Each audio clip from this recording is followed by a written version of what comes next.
আপনি কি দাতা হতে পছন্দ করেন নাকি গ্রহীতা? এই বিষয়ে আলোকপাত করা হয়েছে সহিহ বুখারী গ্রন্থের 1427 নম্বর হাদিসে। হাকিম ইবনু হিজাম রাদিয়াল্লাহু আনহু এর সূত্রে নবী করিম সাল্লাল্লাহু আলাইহি সাল্লাম হতে বর্ণিত, তিনি বলেন, উপরের হাত অর্থাৎ দাতার হাত নিচের হাত অপেক্ষা উত্তম। প্রথমে তাদেরকে দিবে যাদের ভরণ পোষণের দায়িত্ব তুমি বহন করো। প্রয়োজনের অতিরিক্ত সম্পদ হতে সদকা করা উত্তম। যে ব্যক্তি পাপ ও ভিক্ষা হতে পবিত্র থাকতে চায়, আল্লাহ তাকে পবিত্র রাখেন, এবং যে পরমুখাপেক্ষী হতে বেঁচে থাকতে চায়, আল্লাহ তাকে স্বাবলম্বী করে দেন। হাত পাতার চেয়ে হাত বাড়ানোই হলো মুমিনের পরিচয়। আল্লাহ আমাদের দাতা হিসেবে কবুল করুন, আমিন। জাযাকাল্লাহু খায়রান। দান করার মতো টাকা যদি আপনার পকেটে না থাকে তাহলে কি করবেন? এই বিষয়ে সহিহ বুখারী গ্রন্থের 1432 নম্বর হাদিসে উল্লেখ করা হয়েছে। আবু মুসা আশআরী রাদিয়াল্লাহু আনহু হতে বর্ণিত, তিনি বলেন, আল্লাহর রাসূল সাল্লাল্লাহু আলাইহি সাল্লামের নিকট কেউ কিছু চাইলে বা প্রয়োজনীয় কিছু চাওয়া হলে তিনি বলতেন, তোমরা সুপারিশ করো, সওয়াব প্রাপ্ত হবে। আল্লাহ তার ইচ্ছা তার নবীর মুখে চূড়ান্ত করেন। কারো প্রয়োজনে শুধু একটি সুপারিশও আপনাকে জান্নাতের সওয়াব এনে দিতে পারে। আল্লাহ আমাদের পরোপকারী হওয়ার তৌফিক দিন, আমিন। জাযাকাল্লাহু খায়রান। আপনি কি সম্পদ কমে যাওয়ার ভয়ে দান করা কমিয়ে দিয়েছেন? তাহলে এই হাদিসটি আপনার জন্য। এটি সহিহ বুখারী গ্রন্থের 1433 নম্বর হাদিসে বর্ণনা করা হয়েছে। আসমা রাদিয়াল্লাহু আনহা হতে বর্ণিত, তিনি বলেন, নবী সাল্লাল্লাহু আলাইহি ওয়াসাল্লাম আমাকে বললেন, তুমি সম্পদ কমে যাওয়ার আশঙ্কায় সদকা দেয়া বন্ধ করবে না, অন্যথায় তোমার জন্য আল্লাহ কর্তৃক দান বন্ধ করে দেওয়া হবে। আপনি যদি আল্লাহর পথে হাত বন্ধ রাখেন, আল্লাহ আপনার রিজিকের দরজা বন্ধ করে দিতে পারেন। আল্লাহ আমাদের হেফাজত করুন, আমাদের রিজিক বাড়িয়ে দিন, আমাদের বেশি বেশি দান করার তৌফিক দিন, আমিন। জাযাকাল্লাহু খায়রান। ঈমান আনার অর্থাৎ মুসলিম হবার আগে আপনি যত দান খয়রাত বা ভালো কাজ করেছেন সেগুলোর কি কোনো মূল্য আছে? এই বিষয়ে সমাধান রয়েছে সহিহ বুখারী গ্রন্থের 1436 নম্বর হাদিসে। হাকিম ইবনু হিজাম রাদিয়াল্লাহু আনহু হতে বর্ণিত, তিনি বলেন, আমি আর্জ করলাম, হে আল্লাহর রাসূল সাল্লাল্লাহু আলাইহি সাল্লাম, ঈমান আনয়নের পূর্বে সওয়াব লাভের উদ্দেশ্যে আমি সদকা প্রদান, দাসমুক্ত করা ও আত্মীয়তার সম্পর্ক রক্ষা করার ন্যায় যত কাজ করেছি সেগুলোতে সওয়াব হবে কি না?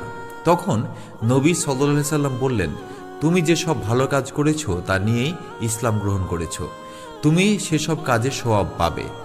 ইসলাম পূর্ববর্তী সব ভালো কাজকেও সম্মানিত করে। আল্লাহ আমাদের অতীত ও বর্তমানের সব নেক আমল কবুল করুন, আমিন। জাযাকাল্লাহু খায়রান। 515। প্রতিদিন সকালে আসমান থেকে দুজন ফেরেশতা নেমে আসেন আপনার জন্য দোয়া করতে। এই বিষয়টি বর্ণিত হয়েছে সহিহ বুখারী গ্রন্থের 1442 নম্বর হাদিসে। আবু হুরায়রা রাদিয়াল্লাহু আনহু হতে বর্ণিত, নবী সাল্লাল্লাহু আলাইহি সাল্লাম বলেছেন, প্রতিদিন সকালে দুজন ফেরেশতা অবতরণ করেন। তাদের একজন বলেন, হে আল্লাহ, দাতাকে তার দানের উত্তম প্রতিদান দিন, আর অপরজন বলেন, হে আল্লাহ, কৃপণকে ধ্বংস করে দিন। সকালটা শুরু হোক অন্তত সামান্য দান দিয়ে, যেন ফেরেশতাদের বরকতের দোয়া আপনার আমার সঙ্গী হয়, আমিন। জাযাকাল্লাহু খায়রান। দান করলে কি বিপদ থেকে বাঁচা যায়? এই বিষয়টি উল্লেখ রয়েছে সহিহ বুখারী গ্রন্থের 1443 নম্বর হাদিসে। আবু হুরায়রা রাদিয়াল্লাহু আনহু হতে বর্ণিত, তিনি বলেন, নবী সাল্লাল্লাহু আলাইহি ওয়াসাল্লাম ইরশাদ করেছেন, কৃপণ ও সদকা দানকারী দৃষ্টান্ত এমন দু ব্যক্তির মতো যাদের পরিধানে দুটি লোহার বর্ম রয়েছে। অপর সনদে আবুল ইয়ামান রহমতুল্লাহ আলাইহি আবু হুরায়রা রাদিয়াল্লাহু আনহু হতে বর্ণিত, তিনি আল্লাহর রাসূল সাল্লাল্লাহু আলাইহি সাল্লামকে বলতে শুনেছেন, কৃপণ ও সদকা দানকারী দৃষ্টান্ত এমন দুজন ব্যক্তির মতো যাদের পরিধানে দুটি লোহার বর্ম রয়েছে, যা তাদের বুক হতে কাঁধ পর্যন্ত বিস্তৃত। দাতা ব্যক্তি যখন দান করে তখন বর্মটি তার সম্পূর্ণ দেহ পর্যন্ত প্রশস্ত হয়ে যায়, এমনকি হাতের আঙ্গুলের মাথা পর্যন্ত ঢেকে ফেলে ও পায়ের পাতা পর্যন্ত ঝুলন্ত বর্ম পদচিহ্ন মুছে ফেলে। আর কৃপণ ব্যক্তি যখন যৎসামান্য দান করতে চায় তখন যেন বর্মের প্রতিটি আংটা যথাস্থানে সেটে যায়। সে তা প্রশস্ত করতে চেষ্টা করলেও তা প্রশস্ত হয় না। আপনার দানই হতে পারে আপনার চারপাশের লোহার বর্ম, যা আপনাকে সব অনিষ্ট থেকে রক্ষা করতে পারে। আল্লাহ আমাদের মনকে প্রশস্ত করুন, আমাদের হাতকে প্রশস্ত করুন, আমিন। জাযাকাল্লাহু খায়রান। দান করার মতো যদি আপনার পকেটে 1 টাকাও না থাকে, তবুও আপনি সদকার সওয়াব পেতে পারেন, এবং এই বিষয়টি উল্লেখ রয়েছে সহিহ বুখারী গ্রন্থের 1445 নম্বর হাদিসে। আবু মুসা আশআরী রাদিয়াল্লাহু আনহু সূত্রে নবী করিম সাল্লাল্লাহু আলাইহি সাল্লাম বলেছেন, প্রতিটি মুসলিমের সদকা করা উচিত। সাহাবীগণ আর্জ করলেন, কেউ যদি সদকা দেওয়ার মতো কিছু না পায়? তিনি উত্তরে বললেন, সে ব্যক্তি নিজ হাতে কাজ করবে, এতে নিজেও লাভবান হবে, সদকাও করতে পারবে। তারা বললেন, যদি এরও ক্ষমতা না থাকে? তিনি বললেন, কোনো বিপদগ্রস্তকে সাহায্য করবে। তারা বললেন, যদি এটুকুরও সামর্থ্য না থাকে? তিনি বললেন, এই সময় সে যেন সৎ আমল করে এবং অন্যায় কাজ হতে বিরত থাকে, এটা তার জন্য সদকা বলে গণ্য হবে। দান মানে শুধু টাকা নয়, মানুষের উপকার করাও বড় একটা দান বা সদকা। আল্লাহ আমাদের আমল করা তৌফিক দান করুন, আমিন। জাযাকাল্লাহু খাইরান। সদকা হিসেবে পাওয়া খাবার কি অন্য কাউকে উপহার দেয়া জায়েজ? এই বিষয়টি উল্লেখ রয়েছে সহিহ বুখারী গ্রন্থের 1447 নম্বর হাদিসে। উম্মু আতিয়া রাদিয়াল্লাহু আনহা হতে বর্ণিত, তিনি বলেন, নুসাইরা নামী আনসারী মহিলার জন্য একটি বকরি সদকা স্বরূপ পাঠানো হলো। তিনি বকরির কিছু অংশ আয়েশা রাদিয়াল্লাহু আনহুকে হাদিয়া স্বরূপ পাঠিয়ে দিলেন। নবী সাল্লাল্লাহু আলাইহি সাল্লাম বললেন, তোমাদের কাছে আহার্য কিছু আছে কি? আয়েশা রাদিয়াল্লাহু আনহা বললেন, নুসাইবা কর্তৃক প্রেরিত সেই বকরির গোশত ব্যতীত আর কিছুই নেই। তখন তিনি বললেন, তাই নিয়ে এসো, কেননা বকরির সদকা যথাস্থানে পৌঁছে গেছে, অর্থাৎ সদকা গ্রহীতার নিকট। ইসলামের নিয়ম কত সহজ! গ্রহীতা মালিক হওয়ার পর তা অন্যের জন্য হাদিয়া হতে কোনো বাধা নেই।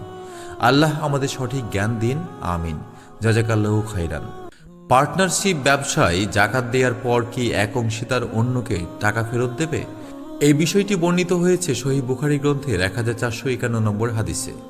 আনাস রাদিয়াল্লাহু আনহু হতে বর্ণিত, আল্লাহর রাসূল সাল্লাল্লাহু আলাইহি সাল্লাম জাকাত সম্পর্কে যে বিধান দিয়েছেন, আবু বকর রাদিয়াল্লাহু আনহু তা তাকে লিখে জানালেন। এক অংশীদার অপর অংশীদারের নিকট হতে তার প্রাপ্য আদায় করে নিবে। জাকাত শুধু দায়িত্ব নয়, এটি অংশীদারের মধ্যে ইনসাফ কায়েমের একটি মাধ্যম। আল্লাহ আমাদের ব্যবসায় বরকত দিন, আমিন। জাযাকাল্লাহু খাইরান। এক বেদুইন হিজরতের অনুমতি চাইলে নবী করিম সাল্লাল্লাহু আলাইহি সাল্লাম তাকে কেন জাকাতের কথা জিজ্ঞাসা করেছিলেন, এটি বর্ণিত হয়েছে সহিহ বুখারী গ্রন্থের 1452 নম্বর হাদিসে।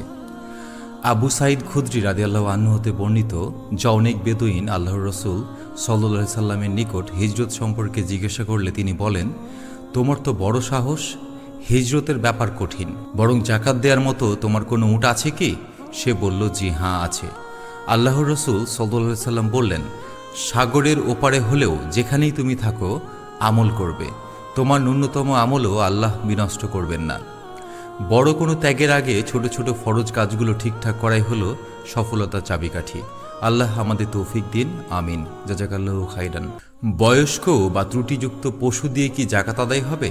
এই বিষয়টি আলোচনা করা হয়েছে সহিহ বুখারী গ্রন্থের 1455 নম্বর হাদিসে। আনাস রাদিয়াল্লাহু আনহু হতে বর্ণিত, তিনি বলেন, আল্লাহর রাসূল সাল্লাল্লাহু আলাইহি সাল্লামের প্রতি জাকাতের যে বিধান দিয়েছেন তা আবু বকর রাদিয়াল্লাহু আনহু তার নিকট লিখে পাঠান। তাতে রয়েছে, অধিক বয়সে দাঁত পড়া বৃদ্ধ ও ত্রুটিযুক্ত বকরি এবং পাঁঠা জাকাত হিসেবে গ্রহণ করা যাবে না। তবে জাকাত প্রদানকারী শেষোক্ত প্রাণী তথা পাঁঠা ইচ্ছা করলে দিতে পারেন। আল্লাহর পথে দিতে হলে সেরা সম্পদটি দিন, দায় সারা কিছু নয়। আল্লাহ আমাদের হাত প্রসারিত করুন, আমিন। জাযাকাল্লাহু খাইরান। উট, গরু বা বকরি জাকাত না দিলে কিয়ামতের দিন সেগুলো আপনার সাথে কি করবে সেই বিষয়টি আলোচনা করা হয়েছে সহিহ বুখারী গ্রন্থের 1460 নম্বর হাদিসে। আবু যর রাদিয়াল্লাহু আনহু হতে বর্ণিত, তিনি বলেন, আমি নবী সাল্লাল্লাহু আলাইহি সাল্লামের কাছে গমন করলাম। তিনি বললেন, শপথ সেই সত্তার যার হাতে আমার প্রাণ, বা তিনি বললেন, শপথ সেই সত্তার যিনি ব্যতীত প্রকৃত কোনো উপাস্য নেই, অথবা অন্য কোনো শব্দে শপথ করলেন। উট, গরু বা বকরি থাকা সত্ত্বেও যে ব্যক্তি এদের হক আদায় করেনি, সেগুলো যেমন ছিল তার চেয়ে বৃহদাকার ও মোটাতাজা করে কিয়ামতের দিন হাজির করা হবে এবং তাকে পদপিষ্ট করবে এবং শিং দিয়ে গুঁতো দিবে। যখন দলের শেষটি চলে যাবে তখন পালাক্রমে আবার প্রথমটি ফিরিয়ে আনা হবে। মানুষের বিচার শেষ না হওয়া পর্যন্ত তার সাথে এরূপ চলতে থাকবে। হাদিসটি বুকায়র রহমতুল্লাহ আলাইহে আবু সারি রহমতুল্লাহ আলাইহের মাধ্যমে আবু হুরায়রা রাদিয়াল্লাহু আনহু সূত্রে নবী সাল্লাল্লাহু আলাইহি সাল্লাম হতে বর্ণনা করেছেন। আজ যে সম্পদ নিয়ে আমরা অহংকার করি, জাকাত না দিলে তাই হবে আমাদের শাস্তির মাধ্যম। আল্লাহ আমাদের রক্ষা করুন, আমিন। জাযাকাল্লাহু খাইরান। আপনার ব্যবহারের গাড়ি বা বাড়ির কাজের লোকের জন্য কি জাকাত দিতে হবে? এই বিষয়টি স্পষ্ট উল্লেখ রয়েছে সহিহ বুখারী গ্রন্থের 1463 নম্বর হাদিসে। আবু হুরায়রা রাদিয়াল্লাহু আনহু হতে বর্ণিত, তিনি বলেন, নবী সাল্লাল্লাহু আলাইহি সাল্লাম বলেছেন, মুসলিমের ওপর তার ঘোড়া ও গোলামের কোনো জাকাত নেই। প্রয়োজনীয় ব্যবহারের জিনিসের ওপর ইসলাম কোনো বোঝা চাপায়নি। আল্লাহ আমাদের সঠিক বুঝ দান করুন, আমিন। জাযাকাল্লাহু খাইরান। আপনি কি জানেন আপনার ঘরের বাজার আর সন্তানদের পড়াশোনার খরচও একটি সদকা? এটি বর্ণিত হয়েছে সহিহ বুখারী গ্রন্থের 1467 নম্বর হাদিসে। উম্মু সালামা রাদিয়াল্লাহু আনহা হতে বর্ণিত, তিনি বলেন, আমি জিজ্ঞেস করলাম, হে আল্লাহর রসূল সাল্লাল্লাহু আলাইহি সাল্লাম, আমার স্বামী আবু সালামার সন্তান যারা আমারও সন্তান, তাদের প্রতি ব্যয় করলে আমার সওয়াব হবে কিনা? তিনি বললেন, তাদের প্রতি ব্যয় করো, তাদের প্রতি ব্যয় করার সওয়াব তুমি অবশ্যই পাবে। সংসারের কাজে ক্লান্তি নয়, বরং সওয়াবের নিয়াত করুন। আল্লাহ আমাদের প্রতিটি খরচ, প্রতিটি কাজ কবুল করুন, আমিন। জাযাকাল্লাহু খাইরান। পিঠে কাঠের বোঝা বয়ে আনা কি কারো কাছে হাত পাতার চেয়ে উত্তম?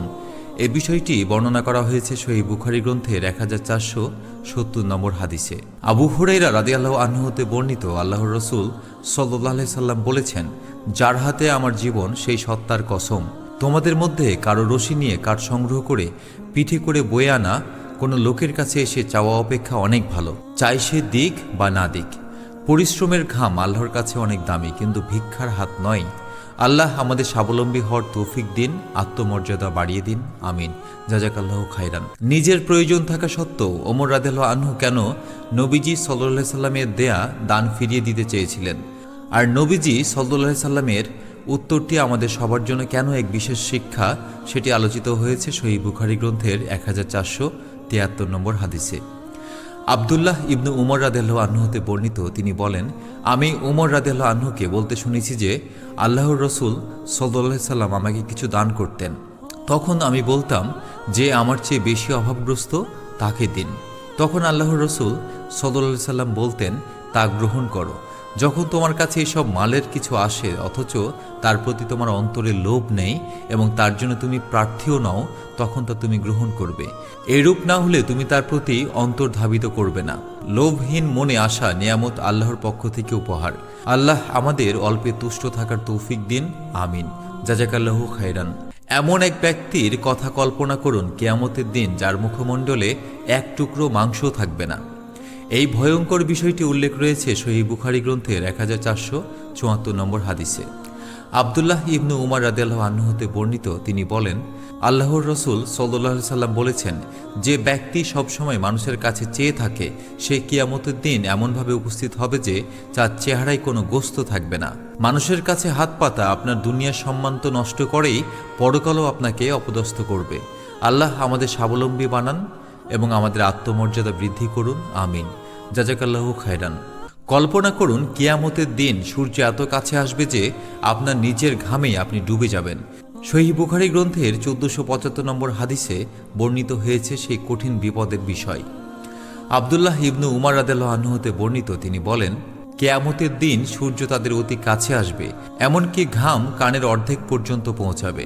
যখন তারা এই অবস্থায় থাকবে তখন তারা সাহায্য চাইবে আদম আলাইহিস সালামের কাছে, অতঃপর মুসা আলাইহিস সালামের কাছে, তারপর মুহাম্মদ সাল্লাল্লাহু আলাইহি সাল্লামের কাছে। আব্দুল্লাহ রহমতুল্লাহ আলাইহি লায়স রহমতুল্লাহ আলাইহির মাধ্যমে ইবনু আবুর জাফর রহমতুল্লাহ আলাইহি হতে অতিরিক্ত বর্ণনা করেছেন। অতঃপর আল্লাহর রাসূল সাল্লাল্লাহু আলাইহি সাল্লাম সৃষ্টির মধ্যে ফয়সালা করার জন্য সুপারিশ করবেন। তিনি যেতে যেতে জান্নাতের ফটকের কড়া ধরবেন। সেদিন আল্লাহ তাকে মাকামে মাহমুদে পৌঁছে দিবেন। হাসরের ময়দানে সমবেত সকলেই তার প্রশংসা করবেন। সেদিন শুধু আমাদের নবীজি সাল্লাল্লাহু আলাইহি সাল্লাম আল্লাহর দরবারে আমাদের জন্য সুপারিশ করবেন। আল্লাহ আমাদের তার শাফায়াত নসিব করুন, আমিন। জাযাকাল্লাহু খাইরান। যাদের কোনো সম্পদ নেই অথচ লজ্জায় কারো কাছে হাত পাততে পারে না, তাদেরকে নবীজি সাল্লাল্লাহু আলাইহি সাল্লাম বলেছেন প্রকৃত মিসকিন। এ বিষয়ে বর্ণিত হয়েছে সহিহ বুখারী গ্রন্থের 1476 নম্বর হাদিসে।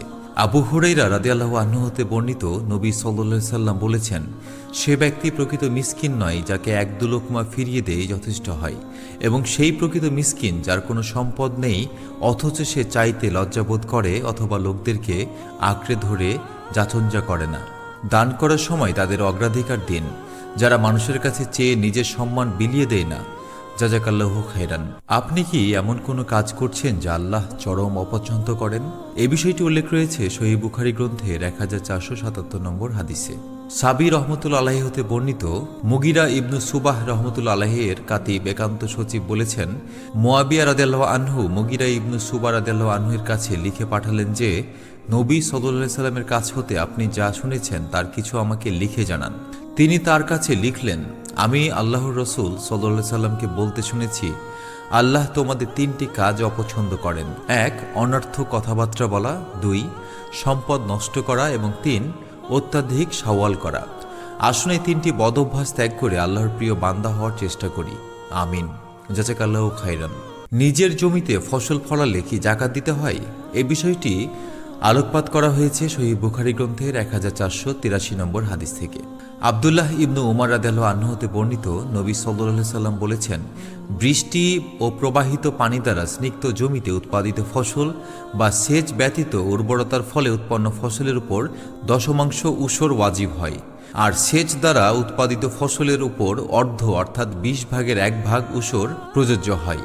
প্রকৃতির দান আর মানুষের পরিশ্রমের পার্থক্য বুঝে ইসলাম কতটা চমৎকার সমাধান দিয়েছেন। আল্লাহ আমাদের রিজিকে বরকত দান করুন। আমিন। জাযাকাল্লাহু খাইরান।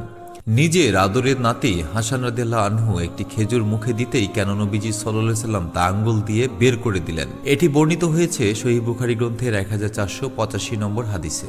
আবু হুরায়রা রাদিয়াল্লাহু আনহু হতে বর্ণিত, তিনি বলেন, খেজুর কাটার মৌসুমে রাসূলুল্লাহ সাল্লাল্লাহু আলাইহি সাল্লামের কাছে সদকার খেজুর আনা হতো। অমুকে তার খেজুর নিয়ে আসতো, অমুকের খেজুর নিয়ে আসতো। এভাবে আল্লাহর রসুল সাল্লাল্লাহু আলাইহি সাল্লামের কাছে খেজুর স্তূপ হয়ে গেল। হাসান ও হুসাইন রাদিয়াল্লাহু আনহু সেই খেজুর দিয়ে খেলতে লাগলেন। তাদের একজন একটি খেজুর নিয়ে তা মুখে দিলেন। আল্লাহর রসুল সাল্লাল্লাহু আলাইহি সাল্লাম তার দিকে তাকালেন এবং তার মুখ হতে খেজুর বের করে বললেন, তুমি কি জানো না যে মুহাম্মদের বংশধর অর্থাৎ বনু হাশিম সদকা ভক্ষণ করে না? আদর্শ পরিবার গঠনে কোনো আপোষ নেই। আল্লাহ আমাদের নবীজি সাল্লাল্লাহু আলাইহি সাল্লামের পদাঙ্ক অনুসরণ করা তৌফিক দিন। আমিন। জাযাকাল্লাহু খাইরান। গাছের ফল এখনো পাকেনি, কিন্তু আপনি কি তা বিক্রি করার কথা ভাবছেন? সাবধান হয়ে যান। এই বিষয়টি উল্লেখ রয়েছে সহিহ বুখারী গ্রন্থের 1486 নম্বর হাদিসে। ইবনু উমর রাদিয়াল্লাহু আনহু হতে বর্ণিত, তিনি বলেন, নবী সাল্লাল্লাহু আলাইহি সাল্লাম খেজুর ব্যবহারযোগ্য না হওয়া পর্যন্ত বিক্রি করতে নিষেধ করেছেন।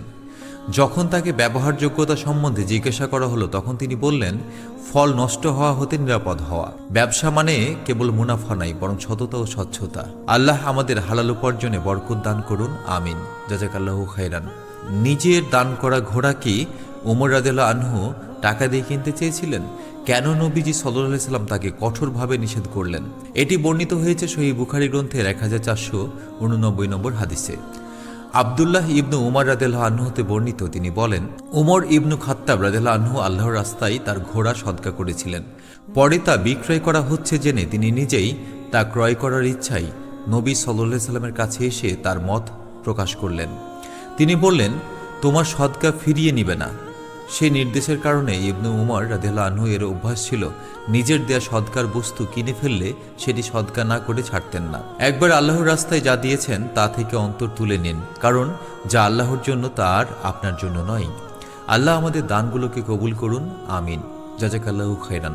রাস্তায় যখন মৃত বকরি দেখে সবাই নাক ছিটকাচ্ছিল, তখন নবীজি সাল্লাল্লাহু আলাইহি সাল্লাম এর এমন এক ব্যবহারের কথা বললেন যা শুনে সবাই অবাক হয়। এই অবাক্কর তথ্যটি আলোচনা করা হয়েছে সহিহ বুখারী গ্রন্থের 1492 নম্বর হাদিসে।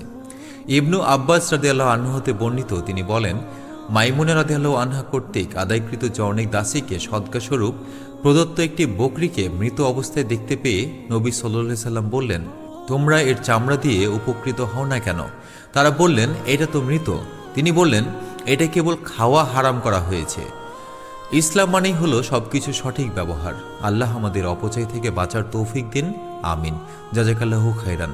1000 স্বর্ণ মুদ্রা কাঠের টুকরোয় ভরে সাগরে ফেলে দিলেন। আপনি কি বিশ্বাস করবেন সেই টাকা ঠিকই পাওনাদার হাতে পৌঁছে গিয়েছিল? এই অলৌকিক বিষয়টি বর্ণিত হয়েছে সহিহ বুখারী গ্রন্থের 1498 নম্বর হাদিসে। আবু হুরায়রা রাদিয়াল্লাহু আনহু সূত্রে নবী সাল্লাল্লাহু আলাইহি সাল্লাম হতে বর্ণিত, বনি ইসরাইলের এক ব্যক্তি অপর ব্যক্তির নিকট 1000 দিনার ঋণ চাইলে সে তাকে তা দিল। সে সাগর পথে যাত্রা করল, কিন্তু কোনো নৌকা পেল না। তখন একটি কাঠের টুকরো নিয়ে তা ছিদ্র করে 1000 দিনার তাতে ভরে তা সাগরে নিক্ষেপ করল। ঋণদাতা সাগর তীরে পৌঁছে একটি কাঠ ভেসে আসতে দেখে তার পরিবারের জন্য লাকড়ি হিসেবে নিয়ে আসলো। অতঃপর রাবি পুরো ঘটনাটি বর্ণনা করেছেন। সবশেষে রয়েছে, কাঠ চেরাই করার পর সে তার প্রাপ্য মাল পেয়ে গেল। যিনি আল্লাহর উপর ভরসা করেন, আল্লাহ নিজেই তার জামিনদার হয়ে যান। আল্লাহ আমাদের মঙ্গল করুন, আমিন। জাযাকাল্লাহু খাইরান। আপনার গরু বা ছাগল বা অন্য কোনো গবাদি পশু হঠাৎ কাউকে যদি আঘাত করে বসে, তবে কি আপনাকে রক্তপণ বা জরিমানা দিতে হবে? এই বিষয়ে চমৎকার বর্ণনা রয়েছে সহিহ বুখারী গ্রন্থের 1499 নম্বর হাদিসে। আবু হুরায়রা রাদিয়াল্লাহু আনহু হতে বর্ণিত, আল্লাহর রাসূল সাল্লাল্লাহু আলাইহি সাল্লাম বলেছেন, চতুষ্পদ জন্তুর আঘাত দায়মুক্ত, কূপ খননে শ্রমিকের মৃত্যুতে মালিক দায়মুক্ত, খনি খননে কেউ মারা গেলে মালিক দায়মুক্ত, রিকাজে 1/5 ওয়াজিব। ইসলামী আইন কতটা যুক্তিসঙ্গত তা এই হাদিস থেকে পড়লেই বোঝা যায়। আল্লাহ আমাদের সঠিক জ্ঞান দান করুন, আমাদের মধ্যে ভ্রাতৃত্বপূর্ণ সম্পর্ক বজায় রাখার তৌফিক দিন, আমিন। জাযাকাল্লাহু খাইরান। 1000 বছর আগে নবীজি সাল্লাল্লাহু আলাইহি সাল্লাম দেখিয়ে গিয়েছেন অডিট বা হিসাব নেওয়ার প্রকৃত নিয়ম। সহিহ বুখারী গ্রন্থের 1500 নম্বর হাদিসে জাকাত সংগ্রহকারীর কাছ থেকে হিসাব নেয়ার এই দৃশ্যটি প্রতিটি দায়িত্বশীলের জন্য একটি আদর্শ। আবু হুমায়দ সাঈদী রাদিয়াল্লাহু আনহু হতে বর্ণিত, তিনি বলেন, আসাদ গোত্রের ইবনু লুতবিয়া নামক অনেক ব্যক্তিকে আল্লাহর রাসূল সাল্লাল্লাহু আলাইহি সাল্লাম বনু সুলাইম গোত্রের জাকাত আদায় করার কাজে নিয়োগ করেন। তিনি ফিরে আসলে তার নিকট নবী সাল্লাল্লাহু আলাইহি সাল্লাম হিসাব নিলেন। দুর্নীতিমুক্ত সমাজ চাইলে নবীজির এই জবাবদিহিতামূলক মডেল আমাদের গ্রহণ করতে হবে এবং আল্লাহ আমাদের ন্যায়পরায়ণ শাসক দান করুন, আমিন। জাযাকাল্লাহু খাইরান। আপনি কি জানেন, আপনার ঘরের ছোট শিশুটি থেকে শুরু করে আপনার কাজের লোকের পক্ষ থেকেও আপনাকে ফিতরা আদায় করতে হবে? এই বিষয়টি উল্লেখ রয়েছে সহিহ বুখারী গ্রন্থের 1503 নম্বর হাদিসে। ইবনু উমর রাদিয়াল্লাহু আনহু হতে বর্ণিত, তিনি বলেন, প্রত্যেক গোলাম, আজাদ, পুরুষ, নারী, প্রাপ্তবয়স্ক, অপ্রাপ্তবয়স্ক মুসলিমের উপর আল্লাহর রাসূল সাল্লাল্লাহু আলাইহি সাল্লাম সদকাতুল ফিতর হিসেবে খেজুর হোক অথবা জব হোক 1 সা পরিমাণ আদায় করা ফরজ করেছেন এবং লোকজনের ঈদের সালাতে বের হবার পূর্বেই তা আদায় করার নির্দেশ দিয়েছেন। ফিতরা কেবল দান নয়, এটি রমজানের ভুল ত্রুটি মোচনের একটি মাধ্যম। আল্লাহ আমাদের দান কবুল করুন, আমিন। জাযাকাল্লাহু খাইরান। আমরা তো এখন শুধু টাকা দিয়ে ফিতরা দেই, কিন্তু আপনি কি জানেন, নবীজি সাল্লাল্লাহু আলাইহি সাল্লামের যুগে সাহাবীরা 5টি নির্দিষ্ট খাবার দিয়ে ফিতরা আদায় করতেন। এটি বর্ণিত হয়েছে সহিহ বুখারী গ্রন্থের 1506 নম্বর হাদিসে। আবু সাঈদ খুদরি রাদিয়াল্লাহু আনহু হতে বর্ণিত, তিনি বলেন, আমরা 1 সা পরিমাণ খাদ্য অথবা 1 সা পরিমাণ জব অথবা 1 সা পরিমাণ খেজুর অথবা 1 সা পরিমাণ পনির অথবা 1 সা পরিমাণ কিশমিশ দিয়ে সদকাতুল ফিতর আদায় করতাম। সুন্নাহ মোতাবেক ফিতরা আদায় করা কেবল দান নয়, এটি একটি বড় ইবাদত। আল্লাহ আমাদের সঠিক আমল করার তৌফিক দিন, আমিন। জাযাকাল্লাহু খাইরান। সদকাতুল ফিতর কখন দেয়া সবচেয়ে উত্তম? ঈদের চাঁদ দেখার পর নাকি ঈদের নামাজের আগে? এই বিষয়ে সুস্পষ্ট বর্ণনা রয়েছে সহিহ বুখারী গ্রন্থের 1509 নম্বর হাদিসে। আব্দুল্লাহ ইবনু উমর রাদিয়াল্লাহু আনহু হতে বর্ণিত, নবী সাল্লাল্লাহু আলাইহি সাল্লাম লোকদেরকে ঈদের সালাতের উদ্দেশ্যে বের হওয়ার পূর্বেই সদকাতুল ফিতর আদায় করার নির্দেশ দেন। রাসূলুল্লাহ সাল্লাল্লাহু আলাইহি সাল্লামের নির্দেশ মেনে সময়মতো ফিতরা দিন, যেন অসহায় মানুষগুলো আপনার সাথেই ঈদের আনন্দ ভাগাভাগি করে নিতে পারে। আল্লাহ আমাদের কবুল করুন, আমিন। জাযাকাল্লাহু খাইরান। বাবা যদি বয়স্ক হয়, প্লেনে উঠতে না পারেন বা সৌদি আরব যেতে অক্ষম হন, এমন পরিস্থিতিতে সন্তান কি বাবার হয়ে হজ করতে পারবে? এই বিষয়ের ফয়সালা রয়েছে সহিহ বুখারী গ্রন্থের 1513 নম্বর হাদিসে। আব্দুল্লাহ ইবনু আব্বাস রাদিয়াল্লাহু আনহু হতে বর্ণিত, তিনি বলেন, ফজল ইবনু আব্বাস রাদিয়াল্লাহু আনহু একই বাহনে আল্লাহর রাসূল সাল্লাল্লাহু আলাইহি সাল্লামের পিছনে আরোহণ করছিলেন। এরপর খাসাম গোত্রের অনেক মহিলা উপস্থিত হলো। তখন ফজল রাদিয়াল্লাহু আনহু সেই মহিলার দিকে তাকাতে থাকে এবং মহিলাটিও তার দিকে তাকাতে থাকে, আর আল্লাহর রাসূল সাল্লাল্লাহু আলাইহি সাল্লাম ফজলের চেহারা অন্যদিকে ফিরিয়ে দিতে থাকে। মহিলাটি বলল, হে আল্লাহর রাসূল, আল্লাহর বান্দার উপর ফরজকৃত হজ আমার বয়োবৃদ্ধ পিতার উপর ফরজ হয়েছে, কিন্তু তিনি বাহনের উপর স্থির থাকতে পারেন না। আমি কি তার পক্ষ হতে হজ আদায় করতে পারবো? তিনি বললেন, হ্যাঁ, আদায় করো। ঘটনাটি বিদায় হজের সময়ের। মা বাবার অক্ষমতায় তাদের পক্ষ থেকে ইবাদত করাও এক বিশাল সওয়াবের কাজ। আল্লাহ আমাদের মা বাবার সেবা করা তৌফিক দিন, আমিন। জাযাকাল্লাহু খাইরান। হজ বা উমরার তালবিয়া কি ইহরাম কাপড় পরার সাথে সাথেই পড়তে হয়? এই বিষয়ে আলোচনা করা হয়েছে সহিহ বুখারী গ্রন্থের 1514 নম্বর হাদিসে।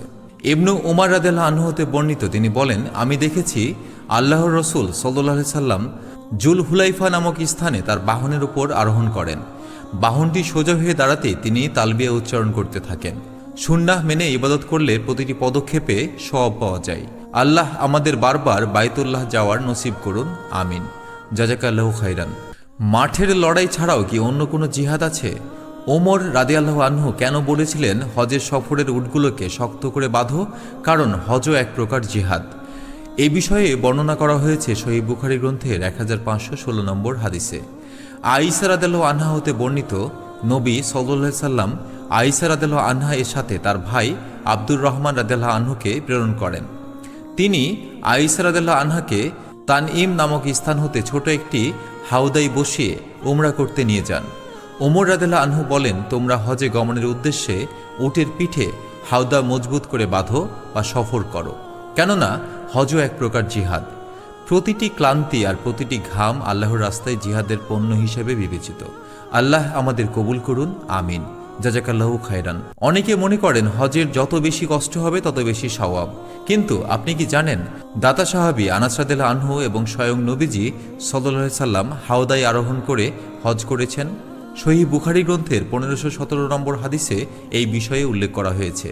সুমামা ইবনু আবদুল্লাহ ইবনু আনাস রাদিয়াল্লাহু আনহু হতে বর্ণিত, আনাস রাদিয়াল্লাহু আনহু হাউদায় আরোহণ অবস্থায় হজে গমন করেছেন, অথচ তিনি কৃপণ ব্যক্তি ছিলেন না। তিনি আরও বলেন, নবী সাল্লাল্লাহু আলাইহি সাল্লাম হাউদায় আরোহণ করে হজে গমন করেন এবং সেই উটটিও তার মালের বাহন ছিল। নিজের সামর্থ্য অনুযায়ী প্রয়োজন মেটানো কৃপণতা বা অহংকার নয়, বরং এটি আল্লাহর নিয়ামতের শুকরিয়া। আল্লাহ আমাদের সহজ ও কবুল হজ নসিব করুন, আমিন। জাযাকাল্লাহু খায়রান। সবাই উমরা করলেন, অথচ আয়েশা রাদিয়াল্লাহু আনহা পারলেন না। তার আক্ষেপ দেখে নবীজি সাল্লাল্লাহু আলাইহি সাল্লাম তখন কি করেছিলেন সেই বিষয়টি উল্লেখ রয়েছে সহিহ বুখারী গ্রন্থের 1518 নম্বর হাদিসে। আয়েশা রাদিয়াল্লাহু আনহা হতে বর্ণিত, তিনি বলেন, আমি বললাম, হে আল্লাহর রসুল সাল্লাল্লাহু আলাইহি ওয়াসাল্লাম, আপনারা উমরাহ করলেন আর আমি উমরাহ করতে পারলাম না। নবী সাল্লাল্লাহু আলাইহি সাল্লাম বললেন, হে আব্দুর রহমান, তোমার বোন আয়েশাকে সাথে করে নিয়ে তানিম হতে গিয়ে উমরাহ করিয়ে নিয়ে এসো। তিনি আয়েশা রাদিয়াল্লাহু আনহুকে উটের পিঠে ছোট একটি হাউদায় পশ্চাদভাগে বসিয়ে দেন এবং তিনি উমরা আদায় করেন।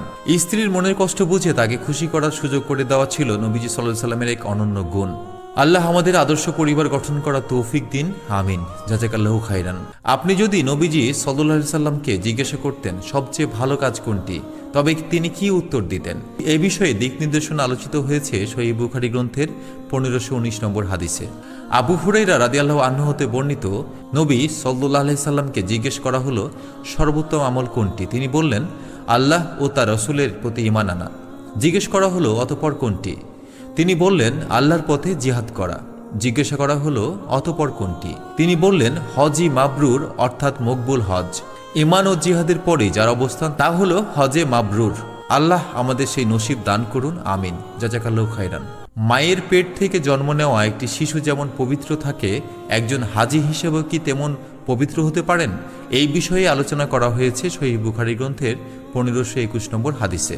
আবু হুরায়রা রাদিয়াল্লাহু আনহু হতে বর্ণিত, তিনি বলেন, আমি আল্লাহর রসুল সাল্লাল্লাহু আলাইহি সাল্লামকে বলতে শুনেছি, যে ব্যক্তি আল্লাহর উদ্দেশ্যে হজ করল এবং অশালীন কথাবার্তা ও গুনাহ হতে বিরত রইল, সে ওই দিনের মতো নিষ্পাপ হয়ে হজ হতে ফিরে আসবে যেদিন তার মা তাকে জন্ম দিয়েছিল।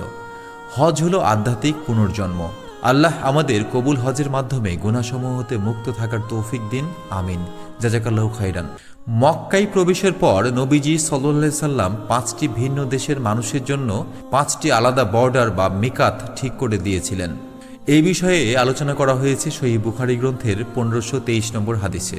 জায়দ ইবনু জুবাইর রাহমাতুল্লাহি আলাইহি হতে বর্ণিত, তিনি আব্দুল্লাহ ইবনু উমর রাদিয়াল্লাহু আনহু এর কাছে তার অবস্থান স্থলে যান। তখন তার জন্য তাবু ও চাদুয়া টানানো হয়েছিল।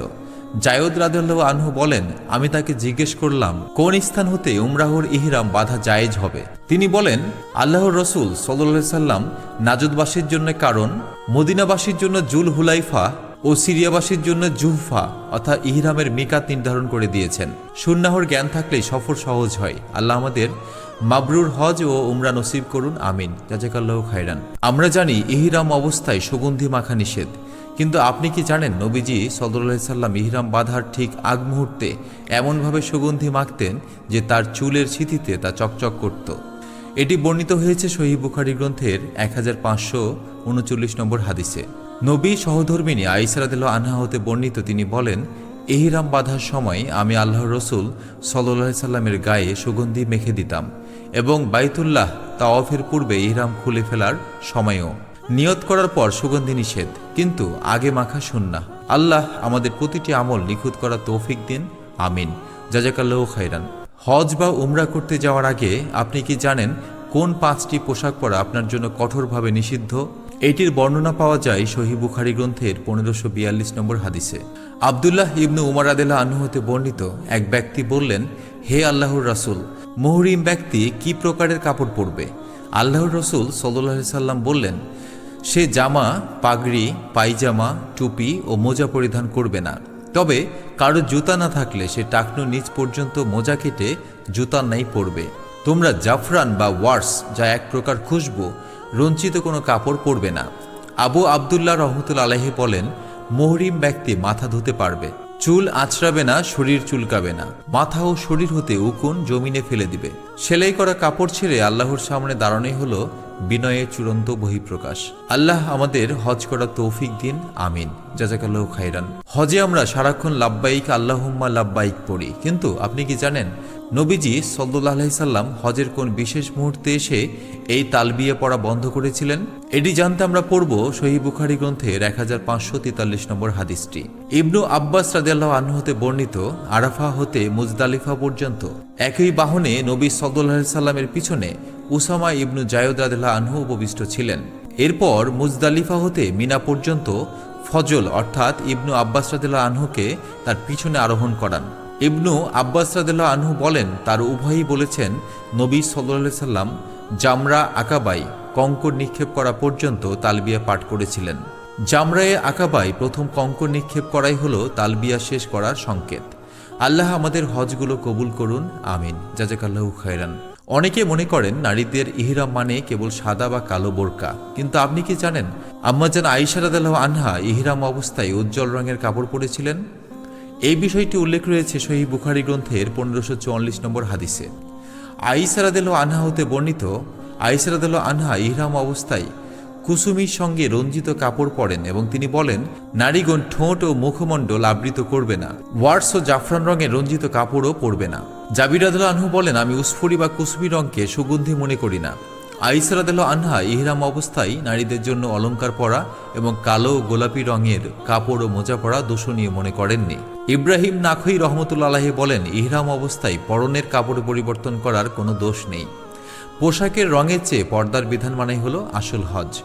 আল্লাহ আমাদের মা বোনদের হজ কবুল করুন, আমিন। জাযাকাল্লাহু খাইরান। দাজ্জালকে চেনার উপায় কি? তার কপালে কি আরবিতে কাফির লেখা থাকবে? এই বিষয়টি বর্ণিত হয়েছে সহিহ বুখারী গ্রন্থের 1555 নম্বর হাদিসে। মুজাহিদ রহমতুল্লাহ আলাইহি হতে বর্ণিত, তিনি বলেন, আমরা ইবনু আব্বাস রাদিয়াল্লাহু আনহু এর নিকট ছিলাম। লোকেরা দাজ্জালের আলোচনা করে বলল যে রাসূলুল্লাহ সাল্লাল্লাহু আলাইহি সাল্লাম বলেছেন তার দু চোখের মাঝে অর্থাৎ কপালে কাফির লেখা থাকবে। রাবি বলেন, ইবনু আব্বাস রাদিয়াল্লাহু আনহু বললেন, এই সম্পর্কে নবী সাল্লাল্লাহু আলাইহি সাল্লাম হতে কিছু শুনিনি। অবশ্য তিনি বলেছেন, আমি যেন দেখছি মুসা আলাইহিস সালাম নিচু ভূমিতে অবতরণকালে তালবিয়া পাঠ করছিলেন। দাজ্জালের ফিতনা থেকে বাঁচতে এবং নবীদের সুন্নাহ জানতে হাদিসের জ্ঞান অপরিহার্য। আল্লাহ আমাদের ঈমান রক্ষা করুন, আমিন। জাযাকাল্লাহু খাইরান। হজে যাওয়ার আগে আলী রাদিয়াল্লাহু আনহু জানতেন না তিনি হজ করবেন নাকি উমরা। ইয়েমেন থেকে এসে নবীজি সাল্লাল্লাহু আলাইহি সাল্লামকে তিনি কি উত্তর দিয়েছিলেন সেটি আমরা জানব সহিহ বুখারী গ্রন্থের 558 নম্বর হাদিস থেকে। আনাস ইবনু মালিক রাদিয়াল্লাহু আনহু হতে বর্ণিত, তিনি বলেন, আলী রাদিয়াল্লাহু আনহু ইয়ামান হতে এসে নবী সাল্লাল্লাহু আলাইহি সাল্লামের নিকট উপস্থিত হলে তিনি প্রশ্ন করলেন, তুমি কি প্রকার ইহরাম বেঁধেছ? আলী রাদিয়াল্লাহু আনহু বললেন, নবী সাল্লাল্লাহু আলাইহি সাল্লামের অনুরূপ। আল্লাহর রাসূল সাল্লাল্লাহু আলাইহি সাল্লাম বললেন, আমার সঙ্গে কুরবানির পশু না থাকলে আমি হালাল হয়ে যেতাম। নবীজি সাল্লাল্লাহু আলাইহি সাল্লামের প্রতি এমন অন্ধ আনুগত্যই সাহাবীদের শ্রেষ্ঠত্বের কারণ। আল্লাহ আমাদের সঠিক পথ দেখান, আমিন। জাযাকাল্লাহু খাইরান। আপনি কি জানেন নবীজি সাল্লাল্লাহু আলাইহি সাল্লামের সাথে একই সফরে সাহাবীরা 3টি ভিন্ন উপায়ে হজ করেছিলেন? এই বিষয়ে বর্ণিত হয়েছে সহিহ বুখারী গ্রন্থের 1563 নম্বর হাদিসে। আম্মাজান আয়েশা রাদিয়াল্লাহু আনহা হতে বর্ণিত, তিনি বলেন, হান্তাতুল বিদার বছর আমরা নবী সাল্লাল্লাহু আলাইহি সাল্লামের সঙ্গে বের হই। আমাদের মধ্যে কেউ কেবল উমরাহর ইহরাম বাঁধলেন, আর কেউ হজ ও উমরাহ উভয়েরই ইহরাম বাঁধলেন। আর কেউ শুধু হজের ইহরাম বাঁধলেন এবং আল্লাহর রসুল সাল্লাল্লাহু আলাইহি সাল্লাম শুধু হজের জন্য ইহরাম বাঁধলেন। যারা কেবল হজ বা একসঙ্গে হজ ও উমরাহর ইহরাম বেঁধেছিলেন তাদের একজনও কুরবানি দিনের পূর্বে ইহরাম খুলেননি। সামর্থ্য ও সুবিধা অনুযায়ী আল্লাহ আমাদের জন্য ইবাদতকে সহজ করে দিয়েছেন। আল্লাহ আমাদের কবুল হজ নসিব করুন, আমিন। জাযাকাল্লাহু খাইরান। আপনি কি জানেন নবীজি সাল্লাল্লাহু আলাইহি সাল্লাম মক্কায় প্রবেশের সময় যে পথ ব্যবহার করতেন, বের হওয়ার সময় সেই পথ দিয়ে যেতেন না। এটি বর্ণনা করা হয়েছে সহিহ বুখারী গ্রন্থের 1575 নম্বর হাদিসে। ইবনু উমার রাদিয়াল্লাহু আনহু হতে বর্ণিত, তিনি বলেন, আল্লাহর রসুল সাল্লাল্লাহু আলাইহি ওয়াসাল্লাম সানিয়াতুল উলওয়া অর্থাৎ হারামের উত্তর পূর্ব দিকে কাদা নামক স্থান দিয়ে মক্কায় প্রবেশ করতেন এবং সানিয়া সুফলা অর্থাৎ হারামের দক্ষিণ পশ্চিম দিকে কুদা নামক স্থান দিয়ে বের হতেন। নবীজি সাল্লাল্লাহু আলাইহি ওয়াসাল্লামের প্রতিটি পদক্ষেপেই লুকিয়ে আছে বরকত আর হিকমত। আল্লাহ আমাদের তার সুন্নাহ অনুসরণে তৌফিক দিন, আমিন। জাযাকাল্লাহু খাইরান। আপনি কি জানেন কিয়ামতের ঠিক আগে কাবা শরীফকে গুড়িয়ে দেওয়া হবে? এই ভবিষ্যৎবাণী করা হয়েছে সহিহ বুখারী গ্রন্থের 1591 নম্বর হাদিসে। আবু হুরাইরা রাদিয়াল্লাহু সূত্রে নবী করিম সাল্লাল্লাহু আলাইহি সাল্লাম হতে বর্ণিত, তিনি বলেছেন, হাবাসার অধিবাসী পায়ের সরু নলা বিশিষ্ট লোকেরা কাবাগৃহ ধ্বংস করবে। পৃথিবীর শেষ সময় যখন কেউ আল্লাহ বলার থাকবে না, তখনই এমন ভয়াবহ ঘটনা ঘটবে। আল্লাহ আমাদের ঈমান রক্ষা করুন, আমিন। জাযাকাল্লাহু খাইরান। আপনি কি জানেন রমজানের রোজা ফরজ হওয়ার আগে মুসলমানদের জন্য বাধ্যতামূলক রোজা কোনটি ছিল? এটি আলোচনা করা হয়েছে সহিহ বুখারী গ্রন্থের 1592 নম্বর হাদিসে। আয়েশা রাদিয়াল্লাহু আনহা হতে বর্ণিত, তিনি বলেন, রমজানের সওম ফরজ হওয়ার পূর্বে মুসলিমগণ আশুরার সওম পালন করতেন। সেই দিনই কাবার ঘর অর্থাৎ গিলাফে আবৃত করা হতো। অতঃপর আল্লাহ যখন রমজানের সওম ফরজ করলেন, তখন আল্লাহর রসুল সাল্লাল্লাহু আলাইহি সাল্লাম বললেন, আশুরার সওম যার ইচ্ছা পালন করবে আর যার ইচ্ছা সে ছেড়ে দিবে। আশুরা রোজা আজও বরকতময়, যদিও তা এখন নফল। আল্লাহ আমাদের সুন্নাহ অনুযায়ী জীবনযাপন করার তৌফিক দিন, আমিন। জাযাকাল্লাহু খাইরান। যখন ইয়াজুজ মাজুজ পৃথিবী জুড়ে তছনছ করবে, তখন কি কাবা শরীফের হজ বন্ধ হয়ে যাবে? এই বিষয়টি উল্লেখ রয়েছে সহিহ বুখারী গ্রন্থের 1593 নম্বর হাদিসে। আবু সাঈদ খুদরি রাদিয়াল্লাহু আনহু সূত্রে নবী সাল্লাল্লাহু আলাইহি সাল্লাম হতে বর্ণিত, তিনি বলেন, ইয়াজুজ ও মাজুজ বের হওয়ার পরও বাইতুল্লাহর হজ ও উমরা পালিত হবে। আবান ও ইমরান রহমতুল্লাহ আলাইহি কাতাদাহ রহমতুল্লাহ আলাইহি হতে হাদিস বর্ণনায় হাজ্জাজ ইবনু হাজ্জাজের অনুসরণ করেছেন। আব্দুর রহমান রহমতুল্লাহ আলাইহি সুবাহ রহমতুল্লাহ আলাইহি হতে বর্ণনা করেন, বাইতুল্লাহর হজ বন্ধ না হওয়া পর্যন্ত কিয়ামত সংগঠিত হবে না। বিপদের সময়ও ইবাদত চালিয়ে যাওয়াই হলো মুমিনদের কাজ। আল্লাহ আমাদের হজ ও উমরা কবুল করুন, আমিন। জাযাকাল্লাহু খাইরান। আমরা কেন হাজরে আসওয়াদকে চুম্বন করি? এই পাথর কি আমাদের কোনো উপকার করতে পারে?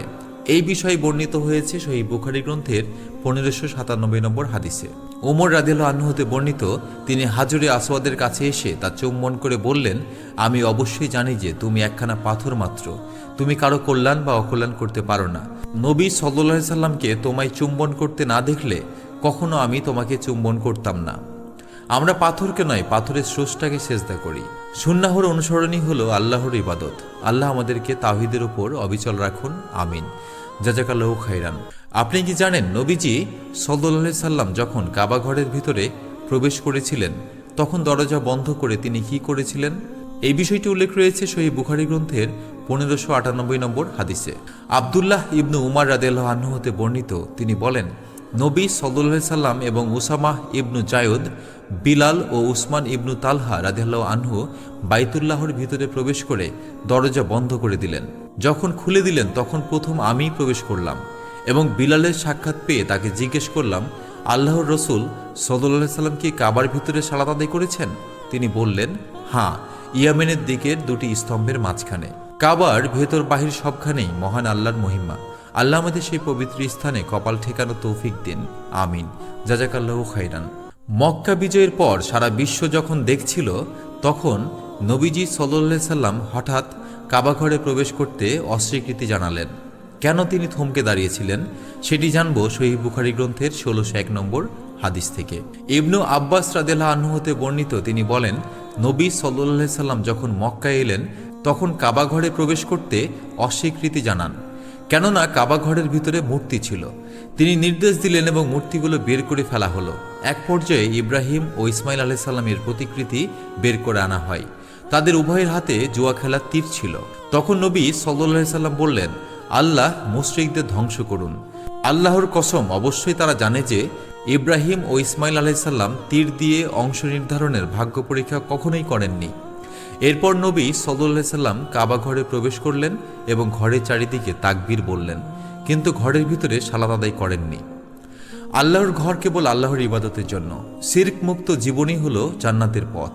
আল্লাহ আমাদের ঈমান খাঁটি করুন, আমিন। জাযাকাল্লাহু খাইরান। হজ বা উমরায় তাওয়াফের প্রথম 3 চক্করে পুরুষরা কেন কাঁধ দুলিয়ে বীর দর্পে হাঁটেন?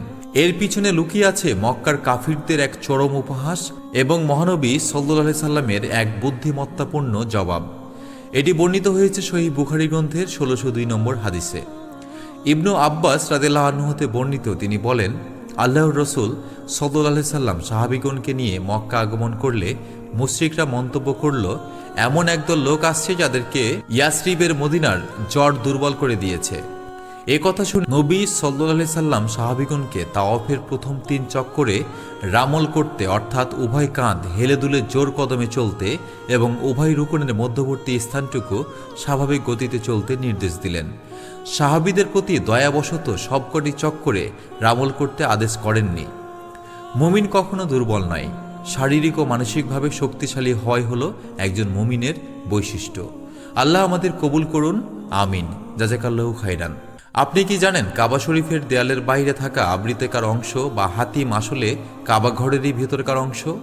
এটি বর্ণিত হয়েছে সহিহ বুখারী গ্রন্থের 1584 নম্বর হাদিসে। আয়েশা রাদিয়াল্লাহু আনহা হতে বর্ণিত, তিনি বলেন, নবী সাল্লাল্লাহু আলাইহি সাল্লামকে প্রশ্ন করলাম, হাতিমের দেয়াল কি বাইতুল্লাহর অন্তর্ভুক্ত? তিনি বললেন, হ্যাঁ। আমি বললাম, তাহলে তারা বাইতুল্লাহর অন্তর্ভুক্ত করল না কেন? তিনি বললেন, তোমার গোত্রের অর্থাৎ কুরাইশের কাবা নির্মাণের সময় অর্থ নিঃশেষ হয়ে যায়। আমি বললাম, কাবার দরজা তো উঁচু হওয়ার কারণ কি? তিনি বললেন, তোমার কম তো এই জন্য করেছে যে যাকে ইচ্ছে ঢুকতে দিবে এবং যাকে ইচ্ছে নিষেধ করবে। যদি তোমার কমের যুগ জাহিলিয়াতের নিকটবর্তী না হতো এবং আশঙ্কা না হতো যে তারা একে ভালো মনে করবে না, তাহলে আমি দেয়ালকে বাইতুল্লাহর অন্তর্ভুক্ত করে দিতাম এবং তার দরজা ভূমি বরাবর করে দিতাম। হাতিমের ভেতরে সালাত আদায় করা মানেই হলো কাবা ঘরের ভেতরে সালাত আদায় করা। আল্লাহ আমাদের সেই নসিব দান করুন, আমিন। জাযাকাল্লাহু খাইরান। 10,000 সাহাবী নিয়ে মক্কা বিজয়ের পর নবীজি সাল্লাল্লাহু আলাইহি সাল্লাম প্রথম ঘোষণাটি কি দিয়েছিলেন? এই বিষয়টি উল্লেখ রয়েছে সহিহ বুখারী গ্রন্থের 1587 নম্বর হাদিসে। ইবনু আব্বাস রাদিয়াল্লাহু আনহু হতে বর্ণিত, তিনি বলেন, মক্কা বিজয়ের দিন আল্লাহর রসুল সাল্লাল্লাহু আলাইহি সাল্লাম বললেন, এই মক্কা শহরকে আল্লাহ সম্মানিত করেছেন। এর একটি কাঁটাও কর্তন করা যাবে না। এতে বিচরণকারী শিকারকে তাড়া করা যাবে না।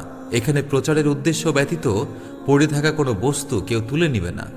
ইসলাম মানেই শান্তি, আর মক্কা হলো সেই শান্তির রাজধানী। আল্লাহ আমাদের বারবার এই পবিত্র ভূমিতে ডাকুন, আমিন। জাযাকাল্লাহু খাইরান।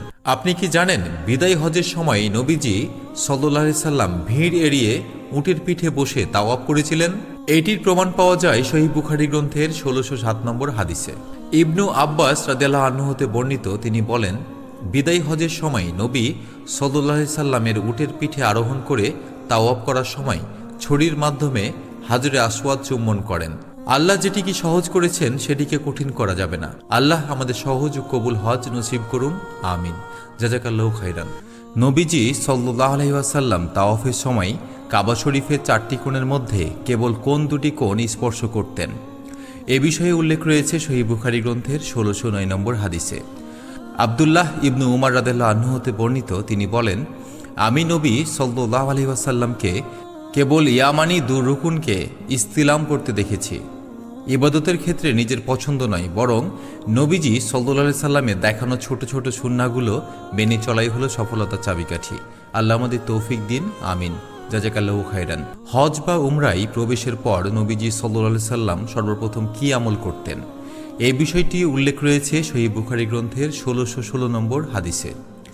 আব্দুল্লাহ ইবনু উমর রাদিয়াল্লাহু আনহু হতে বর্ণিত, আল্লাহর রসুল সাল্লাল্লাহু আলাইহি ওয়াসাল্লাম মক্কায় উপনীত হয়ে হজ বা উমরা উভয় অবস্থায় সর্বপ্রথম যে তাওয়াফ করতেন তার প্রথম 3 চক্করে রামল করতেন এবং পরবর্তী 4 চক্করে স্বাভাবিকভাবে হেঁটে চলতেন। তাওয়াফ শেষে 2 রাকাত সালাত আদায় করে সাফা ও মারওয়া সাই করতেন। হজের প্রতিটি পদক্ষেপ নবীজি সাল্লাল্লাহু আলাইহি সাল্লামের শেখানো ছোট ছোট সুন্নাহগুলো সঠিকভাবে অনুসরণ করাই হলো সঠিক পদ্ধতি। আল্লাহ আমাদের তৌফিক দিন, আমিন। জাযাকাল্লাহু খাইরান। তাওয়াফ করার সময় নবীজি সাল্লাল্লাহু আলাইহি সাল্লাম কেন এক ব্যক্তির হাতের বাঁধন ছিঁড়ে দিয়েছিলেন, এইটি আলোচনা করা হয়েছে সহিহ বুখারী গ্রন্থের 1620 নম্বর হাদিসে। ইবনু আব্বাস রাদিয়াল্লাহু আনহু হতে বর্ণিত, তিনি বলেন, নবী সাল্লাল্লাহু আলাইহি সাল্লাম বাইতুল্লাহর তাওয়াফের সময় এক ব্যক্তির নিকট দিয়ে অতিক্রম করছিলেন। সে চামড়ার ফিতা বা সুতা অথবা অন্য কিছু দ্বারা আপন হাত অপর এক ব্যক্তির সাথে বেঁধে দিয়েছিলেন। নবী সাল্লাল্লাহু আলাইহি সাল্লাম নিজ হাতে তার বাঁধন ছিন্ন করে দিয়ে বলল, হাত ধরে টেনে নাও। ইবাদতের ক্ষেত্রে অতিরঞ্জিত কষ্ট নয়, বরং নবীজি সাল্লাল্লাহু আলাইহি সাল্লামের দেখানো সহজ পদ্ধতিগুলো অনুসরণ করাই হলো সঠিক পদ্ধতি। আল্লাহ আমাদের তৌফিক দিন, আমিন। জাযাকাল্লাহু খাইরান। বিদায় হজের আগে মক্কার কোন বড় কুপ্রথাটি চিরতরে নিষিদ্ধ করা হয়েছিল, সেটি আমরা জানব সহিহ বুখারী গ্রন্থের 1622 নম্বর হাদিসে। আবু হুরায়রা রাদিয়াল্লাহু আনহু হতে বর্ণিত, তিনি বলেন, বিদায় হজের পূর্বে যে হজে আল্লাহর রসুল সাল্লাল্লাহু আলাইহি সাল্লাম আবু বকর রাদিয়াল্লাহু আনহুকে আমির নিযুক্ত করেন, সে হজে কুরবানির দিন আবু বকর রাদিয়াল্লাহু আনহু আমাকে একদল লোকের সঙ্গে পাঠালেন, যারা লোকদের কাছে ঘোষণা করবে যে এ বছরের পর হতে কোনো মুশরিক হজ করবে না এবং উলঙ্গ হয়ে বাইতুল্লাহর তাওয়াফ করবে না।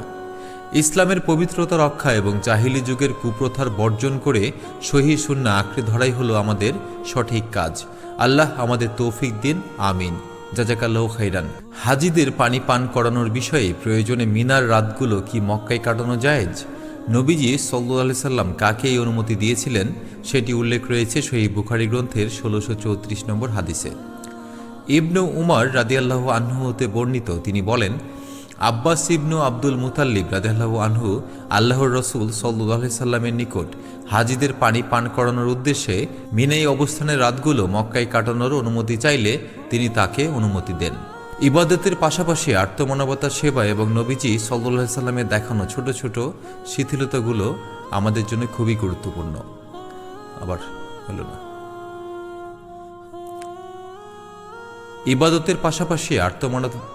ইবাদতের পাশাপাশি আর্তমানবতার সেবা এবং নবীজি সাল্লাল্লাহু আলাইহি সাল্লামের দেখানো ছোট ছোট সুন্নাহগুলো জানা আমাদের জন্য অত্যন্ত জরুরি। আল্লাহ আমাদের তৌফিক দিন, আমিন। জাযাকাল্লাহু খাইরান। নবীজি সাল্লাল্লাহু আলাইহি ওয়াসাল্লাম কেন সাধারণ মানুষের ব্যবহৃত জমজম কূপ থেকে পানি পান করতে চাইলেন, এই বিনয়ী আচরণের বিষয়টি উল্লেখ রয়েছে সহিহ বুখারী গ্রন্থের 1635 নম্বর হাদিসে। ইবনু আব্বাস রাদিয়াল্লাহু আনহু হতে বর্ণিত, আল্লাহর রসুল সাল্লাল্লাহু আলাইহি ওয়াসাল্লাম পানি পান করার স্থানে এসে পানি চাইলেন। আব্বাস রাদিয়াল্লাহু আনহু বলেন, হে ফাজল, তোমার মার নিকট যাও। আল্লাহর রসুল সাল্লাল্লাহু আলাইহি সাল্লামের জন্য তার নিকট হতে পানি নিয়ে এসো। নবী সাল্লাল্লাহু আলাইহি সাল্লাম বললেন, এখান হতেই পান করান। আব্বাস রাদিয়াল্লাহু আনহু বলেন, হে আল্লাহর রসুল, লোকেরা এই পানিতে হাত রাখে। আল্লাহর রসুল সাল্লাল্লাহু আলাইহি সাল্লাম বললেন, এখান হতেই দিন, এবং এই পানি হতেই পান করলেন। এরপর জমজম কূপের নিকট এলেন। লোকেরা পানি তুলে হাজিদের পান করাচ্ছিল। তখন তিনি বললেন, তোমরা কাজ করে যাও, তোমরা নেক কাজে রত আছো। তোমরা পরাভূত হয়ে যাবে এই আশঙ্কা না থাকলে আমি নিজেই নেমে বালতির রশি এখানে নিতাম। এই বলে তিনি আপন কাঁধের প্রতি ইঙ্গিত করলেন। খিদমতে খালক বা মানুষের সেবা করাও একটি মানুষের অন্যতম কাজ। আল্লাহ আমাদের মানুষের সেবা করার তৌফিক দিন, আমিন। জাযাকাল্লাহু খাইরান। মিরাজের যাত্রার শুরুতে কেন নবীজি সাল্লাল্লাহু আলাইহি সাল্লাম বক্ষ মোবারক জমজমের পানি দিয়ে ধোয়া হয়েছিল, এই অলৌকিক ঘটনাটি উল্লেখ আছে সহিহ বুখারী গ্রন্থের 1636 নম্বর হাদিসে। আবু জার রাদিয়াল্লাহু আনহু হতে বর্ণিত, তিনি বলেন, আল্লাহর রসুল সাল্লাল্লাহু আলাইহি সাল্লাম বলেন, আমি মক্কায় অবস্থানকালে ঘরের ছাদ ফাঁকা করা হলো এবং জিবরাইল আলাইহিস সালাম অবতরণ করলেন। এরপর তিনি আমার বক্ষ বিদারণ করলেন এবং তা জমজমের পানি দ্বারা ধুলেন। এরপর ঈমান ও হিকমতে পরিপূর্ণ একটি সোনার পেয়ালা নিয়ে এলেন এবং তা আমার বুকে ঢেলে দিয়ে জোড়া লাগিয়ে দিলেন। অতঃপর আমার হাত ধরে আমাকে নিয়ে দুনিয়ার আসমানে গেলেন এবং জিবরাইল আলাইহিস সালাম এই আসমানের তত্ত্বাবধানকারী ফেরেশতাকে বললেন, দরজা খোলো। তিনি বললেন, কে? তিনি বললেন, আমি জিবরাইল। আল্লাহ আমাদের ঈমান ও হিকমত দিয়ে নিজের অন্তরকে পরিশুদ্ধ করার তৌফিক দিন, আমিন। জাযাকাল্লাহু খাইরান। নবীজি সাল্লাল্লাহু আলাইহি সাল্লাম কি জমজমের পানি দাঁড়িয়ে পান করেছিলেন? ইবনে আব্বাস রাদিয়াল্লাহু আনহু এর এই গুরুত্বপূর্ণ তথ্যটি উল্লেখ রয়েছে সহিহ বুখারী গ্রন্থের 1637 নম্বর হাদিসে। ইবনু আব্বাস রাদিয়াল্লাহু আনহু হতে বর্ণিত, তিনি বলেন, আমি জমজমের পানি আল্লাহর রসুল সাল্লাল্লাহু আলাইহি সাল্লামের নিকট পেশ করলাম। তিনি তা দাঁড়িয়ে পান করলেন। ইবাদত ও আদবের ক্ষেত্রে নিজের পছন্দ নাই, বরং নবীজি সাল্লাল্লাহু আলাইহি সাল্লামের দেখানো পথই আমাদের জন্য অনুসরণীয়। আল্লাহ আমাদের সঠিক পথ দেখান, আমিন। জাযাকাল্লাহু খাইরান। হজের সময় ঋতুবতী হলে কোন আমলগুলো করা যাবে না? আয়েশা রাদিয়াল্লাহু আনহাকে দেয়া নবীজি সাল্লাল্লাহু আলাইহি সাল্লামের এই বিশেষ নির্দেশনাটি উল্লেখ আছে সহিহ বুখারী গ্রন্থের ১৬৫০ নম্বর হাদিসে। আয়েশা রাদিয়াল্লাহু আনহা হতে বর্ণিত, তিনি বলেন, আমি মক্কায় আসার পর ঋতুবতী হওয়ার কারণে বাইতুল্লাহর তাওয়াফ ও সাফা সাই করতে পারিনি। তিনি বলেন, আমি আল্লাহর রসুল সাল্লাল্লাহু আলাইহি সাল্লামের নিকট এই অসুবিধার কথা জানালে তিনি বললেন, পবিত্র হওয়ার পূর্ব পর্যন্ত বাইতুল্লাহর তাওয়াফ ব্যতীত অন্য সকল কাজ অপর হাজিদের নাই সম্পন্ন করে নাও। যে কোনো বিপদে বা বিশেষ পরিস্থিতিতে ঘাবড়ে না গিয়ে মহানবী সাল্লাল্লাহু আলাইহি সাল্লামের দেখানো পথ অনুসরণ করাই আমাদের জন্য উত্তম। আল্লাহ আমাদের সঠিক পথ দেখান, আমিন। জাযাকাল্লাহু খাইরান। মিনা থেকে ফেরার দিন নবীজি সাল্লাল্লাহু আলাইহি সাল্লাম আসরের নামাজ কোন স্থানে আদায় করেছিলেন সেটি আমরা জানব সহিহ বুখারী গ্রন্থের ১৬৫৩ নম্বর হাদিস থেকে। আব্দুল আজিজ ইবনু রুফাই রহমতুল্লাহ আলাইহি হতে বর্ণিত, তিনি বলেন, আমি আনাস ইবনু মালিক রাদিয়াল্লাহু আনহুকে জিজ্ঞেস করলাম, নবী সাল্লাল্লাহু আলাইহি সাল্লাম সম্পর্কে আপনি যা উত্তম রূপে স্মরণ রেখেছেন তার কিছুটা বলুন। জিলহজ মাসের ৮ তারিখে জোহর ও আসরের সালাত তিনি কোথায় আদায় করতেন? তিনি বললেন, মিনাই। আমি বললাম, মিনা হতে ফিরার দিন আসরের সালাত তিনি কোথায় আদায় করেছেন? তিনি বললেন, মুহাসসাবে। এরপর আনাস রাদিয়াল্লাহু আনহু বললেন, তোমাদের আমিরগণ যেরূপ করবে তোমরা অনুরূপ করো। আল্লাহ আমাদের সুশৃঙ্খল আমল করা তৌফিক দিন, আমিন। জাযাকাল্লাহু খাইরান। হজের সময় মিনাই নবীজি সাল্লাল্লাহু আলাইহি সাল্লাম কয় রাকাত নামাজ আদায় করতেন? ইবনে উমর রাদিয়াল্লাহু আনহু এর এই গুরুত্বপূর্ণ তথ্যটি উল্লেখ আছে সহিহ বুখারী গ্রন্থের ১৬৫৫ নম্বর হাদিসে। আব্দুল্লাহ ইবনু উমর রাদিয়াল্লাহু আনহু হতে বর্ণিত, তিনি বলেন, আল্লাহর রসুল সাল্লাল্লাহু আলাইহি সাল্লাম মিনাই ২ রাকাত সালাত আদায় করেছেন এবং আবু বকর উমর রাদিয়াল্লাহু আনহুও তাই করেছেন। আর উসমান রাদিয়াল্লাহু আনহু তার খিলাফতের প্রথম ভাগেও ২ রাকাত আদায় করেছেন। আল্লাহ আমাদের নবীজি সাল্লাল্লাহু আলাইহি সাল্লামের দেখানো পথ অনুযায়ী চলা তৌফিক দিন, আমিন। জাযাকাল্লাহু খাইরান। উম্মু ফাজল রাদিয়াল্লাহু আনহু কেন আরাফার দিন নবীজি সাল্লাল্লাহু আলাইহি সাল্লামের কাছে শরবত পাঠিয়েছিলেন? হাজিদের আমল সংক্রান্ত এই দারুণ তথ্যটি বর্ণিত হয়েছে সহিহ বুখারী গ্রন্থের ১৬৫৮ নম্বর হাদিসে। উম্মু ফাজল রাদিয়াল্লাহু আনহু হতে বর্ণিত, তিনি বলেন, আরাফাত দিনে নবী সাল্লাল্লাহু আলাইহি সাল্লাম এর সোয়ামের ব্যাপারে লোকজন সন্দেহ করতে লাগলেন। তাই আমি নবী সাল্লাল্লাহু আলাইহি সাল্লামের নিকট শরবত পাঠিয়ে দিলাম, তিনি তা পান করলেন। ইবাদতের ক্ষেত্রে আবেগ নয়, বরং নবীজি সাল্লাল্লাহু আলাইহি সাল্লামের দেখানো পথে আমাদের জন্য সঠিক পথ। আল্লাহ আমাদের সঠিক পথ দেখান, আমিন। জাযাকাল্লাহু খাইরান। কুরাইশ বংশের হয়েও নবীজি সাল্লাল্লাহু আলাইহি সাল্লাম কেন সাধারণ মানুষের সাথে আরাফার ময়দানে অবস্থান করছিলেন? এটি আমরা জানব সহিহ বুখারী গ্রন্থের ১৬৬৪ নম্বর হাদিস থেকে। জুবাইর ইবনু মুতাইম রাদিয়াল্লাহু আনহু হতে বর্ণিত, তিনি বলেন, আমি আমার একটি উট হারিয়ে আরাফার দিনে তা তালাশ করতে লাগলাম। তখন আমি নবী সাল্লাল্লাহু আলাইহি সাল্লামকে আরাফার করতে দেখলাম এবং বললাম, আল্লাহর কসম, তিনি তো কুরাইশ বংশীয়, এখানে তিনি কি করছেন? এই হাদিস থেকে আমরা শিক্ষা পাই, বংশীয় অহংকার ভুলে গিয়ে আমাদের সকলের সাথে মিশে ইবাদত করা একান্ত কাম্য। আল্লাহ আমাদের সঠিক পথ দেখান, আমিন। জাযাকাল্লাহু খাইরান। জাহিলি যুগে কেন কুরাইশ বংশের লোকেরা ছাড়া অন্যরা উলঙ্গ হয়ে তাওয়াফ করত? এই মর্মান্তিক কুপ্রথাটি সম্পর্কে বিস্তারিত আলোচনা হয়েছে সহিহ বুখারী গ্রন্থের ১৬৬৫ নম্বর হাদিসে। জাহিলি যুগে হুমস ব্যতীত অন্য লোকেরা উলঙ্গ অবস্থায় বাইতুল্লাহ তাওয়াফ করত। আর হুমস হল কুরাইশ এবং তাদের ঔরসজাত সন্তানেরা। হুমসরা লোকেদের সেবা করে সোয়াবের আশায় পুরুষকে কাপড় দিত এবং সে তা পরে তাওয়াফ করত। আর স্ত্রীলোককে কাপড় দিত এবং এ কাপড় পরে তারা তাওয়াফ করত। হুমসরা যাকে কাপড় না দিত সে উলঙ্গ অবস্থায় বাইতুল্লাহর তাওয়াফ করত। সব লোক আরাফা হতে প্রত্যাবর্তন করত আর হুমসরা প্রত্যাবর্তন করত মুজদালিফা হতে। রাবি হিসাম রহমতুল্লাহ আলাইহি বলেন, আমার পিতা আমার নিকট আয়েশা রাদিয়াল্লাহু আনহা হতে বর্ণনা করেছেন যে এই আয়াতটি হুম সম্পর্কে নাজিল হয়েছে। এর অর্থ, এরপর যেখান হতে অন্য লোকেরা প্রত্যাবর্তন করে তোমরাও সেখান হতে প্রত্যাবর্তন করবে। রাবি বলেন, তারা মুজদালিফা হতে প্রত্যাবর্তন করত, এতে তাদের আরাফা পর্যন্ত যাওয়ার নির্দেশ দেওয়া হলো। বংশীয় শ্রেষ্ঠত্বের অহংকার পরিহার করে সকল মুসলিম কাঁধে কাঁধ মিলিয়ে নবীজি সুন্নাহ অনুসরণ করাই আমাদের মূল লক্ষ্য। আল্লাহ আমাদের সেই তৌফিক দান করুন, আমিন। জাযাকাল্লাহু খাইরান। আরাফা থেকে ফেরার পথে নবীজি সাল্লাল্লাহু আলাইহি সাল্লাম কেন উট দ্রুত হাঁকানো নিষিদ্ধ করেছিলেন, এই গুরুত্বপূর্ণ নসিহতটি উল্লেখ রয়েছে সহিহ বুখারী গ্রন্থের ১৬৭১ নম্বর হাদিসে। ইবনু আব্বাস রাদিয়াল্লাহু আনহু হতে বর্ণিত, তিনি আরাফার দিনে নবী সাল্লাল্লাহু আলাইহি সাল্লামের সঙ্গে ফিরে আসছিলেন। তখন নবী সাল্লাল্লাহু আলাইহি সাল্লাম পেছনের দিকে খুব হাঁক ডাক ও উট পেটানোর শব্দ শুনতে পেয়ে তাদের চাবুক দিয়ে ইঙ্গিত করে বললেন, হে লোক সকল, তোমরা ধীরস্থিরতা অবলম্বন করো, কেননা উট দ্রুত হাঁকানোর মধ্যে কোনো কল্যাণ নেই। ইবাদতের সময় অস্থিরতা বা বিশৃঙ্খলা নাই, বরং স্থিরভাবে ইবাদত করাই কাম্য। আল্লাহ আমাদের সঠিক পথে চলা তৌফিক দিন, আমিন। জাযাকাল্লাহু খাইরান।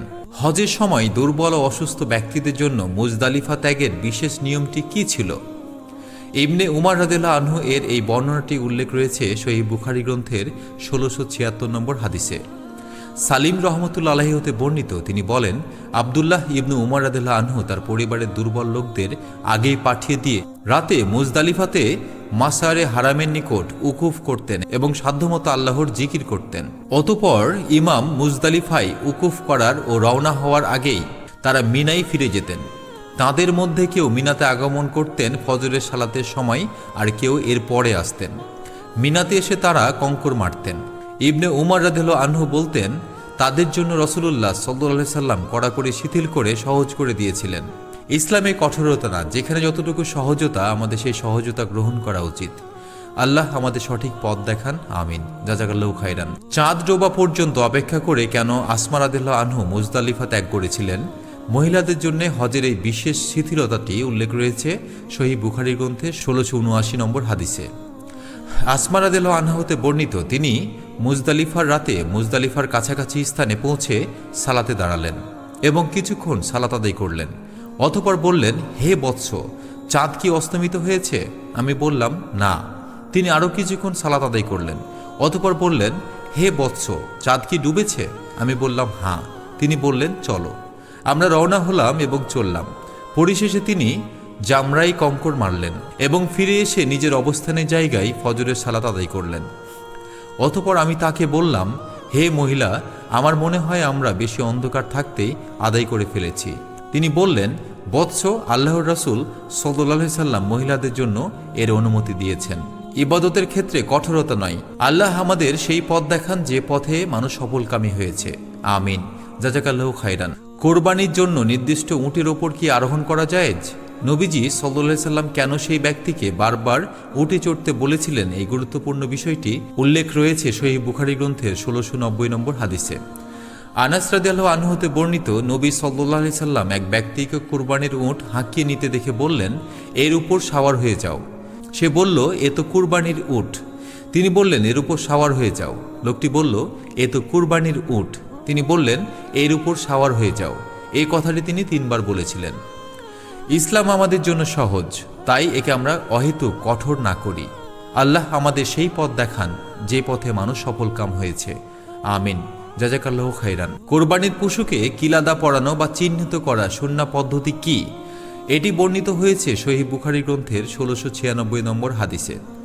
আয়েশা রাদিয়াল্লাহু আনহা হতে বর্ণিত, তিনি বলেন, আমি নিজ হাতে নবী সাল্লাল্লাহু আলাইহি সাল্লামের কুরবানির পশুর কিলাদা পাকিয়ে দিয়েছি। এরপর তিনি তাকে কিলাদা পরিয়ে ইসআর করার পর এবং তার জন্য যা হালাল ছিল এতে তা হারাম হয়নি। ইবাদতের ক্ষেত্রে অহেতুক কঠোরতা নয়। আল্লাহ আমাদের সহজ সরল পথ দেখান, আমিন। জাযাকাল্লাহু খাইরান। কোরবানির উটের চামড়া ও পিঠের আবরণ সম্পর্কে ইসলামের বিধান কি? নবীজি সাল্লাল্লাহু আলাইহি সাল্লাম যে কঠোর নির্দেশ দিয়েছিলেন তা বর্ণিত হয়েছে সহিহ বুখারী গ্রন্থের ১৭০৭ নম্বর হাদিসে। আলী রাদিয়াল্লাহু আনহু হতে বর্ণিত, তিনি বলেন, আল্লাহর রসুল সাল্লাল্লাহু আলাইহি সাল্লাম আমাকে জবেহকৃত কুরবানির উটের পৃষ্ঠের আবরণ ও তার চামড়া সদকা করে দেওয়ার নির্দেশ দিয়েছেন। আল্লাহ আমাদের সঠিকভাবে কোরবানি করার তৌফিক দান করুন এবং যার যতটুকু অংশ তার কাছে পৌঁছে দেওয়ার তৌফিক দিন, আমিন। জাযাকাল্লাহু খাইরান। নবীজি সাল্লাল্লাহু আলাইহি সাল্লাম কিভাবে উট নহর করতেন? উট কোরবানির সঠিক এবং বৈজ্ঞানিক সুন্নাহ পদ্ধতি আলোচনা করা হয়েছে সহিহ বুখারী গ্রন্থের ১৭১৩ নম্বর হাদিসে। জিয়াদ ইবনু জুবাইর রহমতুল্লাহ আলাইহি হতে বর্ণিত, তিনি বলেন, আমি ইবনু উমর রাদিয়াল্লাহু আনহুকে দেখেছি যে তিনি আসলেন এমন এক ব্যক্তির নিকট যে তার নিজের উটটিকে নহর করার জন্য বসিয়ে রেখেছিলেন। ইবনু উমর রাদিয়াল্লাহু আনহু বললেন, সেটি উঠিয়ে দাঁড়ানো অবস্থায় বেঁধে নাও। এটি মোহাম্মদ সাল্লাল্লাহু সাল্লামের সুন্নাত।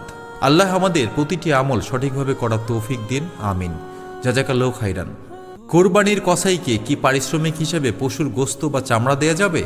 নবীজি সাল্লাল্লাহু সাল্লামের এই বিশেষ বিধানটি উল্লেখ রয়েছে সহিহ বুখারী গ্রন্থের 1718 নম্বর হাদিসে। আলী রাদিয়াল্লাহু আনহু হতে বর্ণিত, তাকে নবী সাল্লাল্লাহু সাল্লাম তার নিজের কুরবানির জানোয়ারের পাশে দাঁড়াতে আর এগুলোর সমুদায় গোস্ত, চামড়া এবং পিঠের আবরণসমূহ বিতরণ করতে নির্দেশ দেন এবং তা হতে যেন কসাইকে পারিশ্রমিক হিসেবে কিছুই না দেওয়া হয় সেটিও বলেন। আল্লাহ আমাদের সঠিক জ্ঞান দান করুন, আমিন। জাযাকাল্লাহু খাইরান। ভ্রমণ বা সফরকে কেন নবীজি সাল্লাল্লাহু সাল্লাম আযাবের অংশ বলেছেন? আধুনিক যুগে আরামদায়ক ভ্রমণ থাকা সত্ত্বেও কেন এই হাদিসটি আজও চিরন্তন সত্য তা বর্ণিত হয়েছে সহিহ বুখারী গ্রন্থের 1804 নম্বর হাদিসে। আবু হুরায়রা রাদিয়াল্লাহু আনহু হতে বর্ণিত, নবী সাল্লাল্লাহু সাল্লাম ইরশাদ করেন, সফর আযাবের অংশ বিশেষ, তা তোমাদের যথাসময়ে পানাহার ও নিদ্রায় ব্যাঘাত ঘটায়। কাজেই সকলেই যেন নিজের প্রয়োজন মিটিয়ে অবিলম্বে আপন পরিজনের কাছে ফিরে যায়। পরিবার হলো প্রশান্তির জায়গা, তাই অপ্রয়োজনে সফরের সময় দীর্ঘ না করে দ্রুত আপনজনের কাছে ফিরে আসা একটি গুরুত্বপূর্ণ সুন্নাহ। আল্লাহ আমাদের সফরগুলোকে নিরাপদ করুন, আমিন। জাযাকাল্লাহু খাইরান।